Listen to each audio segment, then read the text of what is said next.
অত্যন্ত মর্মান্তিক একটা ঘটনা যেটা 8 দিন হাসপাতালে ঘটেছে। আমরা মর্মাহত, আমাদের সরকার মর্মাহত, আমাদের মাননীয় প্রধানমন্ত্রী অত্যন্ত মর্মাহত। এটার জন্য আমরা ওই মোমেন্টে আমি এলাকায় ছিলাম, আমাদের কর্তৃপক্ষ যারা এখানে ছিলেন সবাই স্পটে গিয়েছে, অবস্থানগত পরিদর্শন করেছেন। একটা ইনকোয়ারি কমিটি করা হয়েছে। ইনকোয়ারি কমিটি বিভিন্ন দিক পর্যালোচনা করেছেন। হাসপাতালটির অবস্থানগত ওয়ার্ডের অবস্থানগত সাইট, ওয়ার্ডের ভিতরে ব্যবহৃত জিনিসপত্র, কি পরিস্থিতি বাচ্চাদের হয়েছিল, বাচ্চাদেরকে কোথায় মুভ করানো হয়েছিল, ডাক্তারি চিন্তাধারায় যা আসে, ইঞ্জিনিয়ারিং সাইড থেকেও দেখা হয়েছে, সব কিছু দেখা হয়েছে। বাট আমরা প্রতিবেদনটা আজকে দিতে পারি না। এখানে একটা জিনিস আমাদের বাকি আছে, মায়েদের স্টেটমেন্ট নেওয়াটা খুবই প্রয়োজন।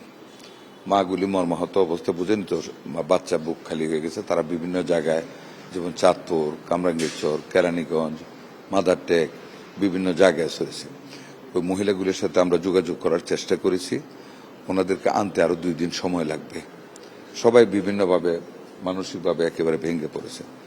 মাগুলির সাথে ওই তখনকার পরিস্থিতিটা ওনাদের কাছ থেকে একটা স্টেটমেন্ট নিতে হবে।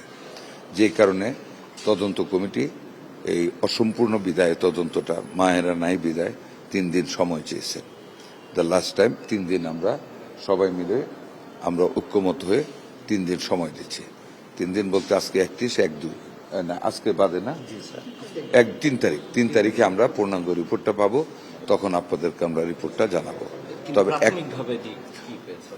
প্রাথমিকভাবে জিনিসটা না জানাটা ভালো, কারণ ওই 3টা মায়ের স্টেটমেন্টটা নিলে পূর্ণাঙ্গ রিপোর্টটা আপনাদেরকে দিলে আপনারা পূর্ণাঙ্গভাবে জাতিকে জানাতে পারবেন। এবং একটা কথা শুধু আপনাদেরকে বলি, আমরা অত্যন্ত সিরিয়াসলি জিনিসটাকে নিয়েছি এবং এটার সঠিক তদন্ত বের করে আমরা মেডিকেল সায়েন্সে যতটুকু পর্যন্ত এটাতে শাস্তিযোগ্য অপরাধ হয় ততটুকু পর্যন্ত আমরা কাউকে ছাড় দেব না।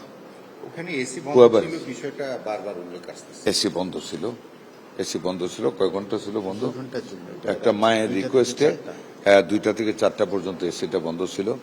ঘরে কোনো ভেন্টিলেশন সিস্টেম ছিল না। কথাগুলি এসে সবই আমি রিপোর্টে দেখেছি, পয়েন্ট যেগুলি অবজার্ভ করা হয়েছে দেখেছি। ওনলি ল্যাকিং মায়েদের স্টেটমেন্টটা। মায়েদের স্টেটমেন্টটা পাইলে we can reach at the conclusion এবং আমরা আপনাদের মোকাবেলা হবে বলে দেবেন। তবে কোনো ছাড় দেওয়া হবে না।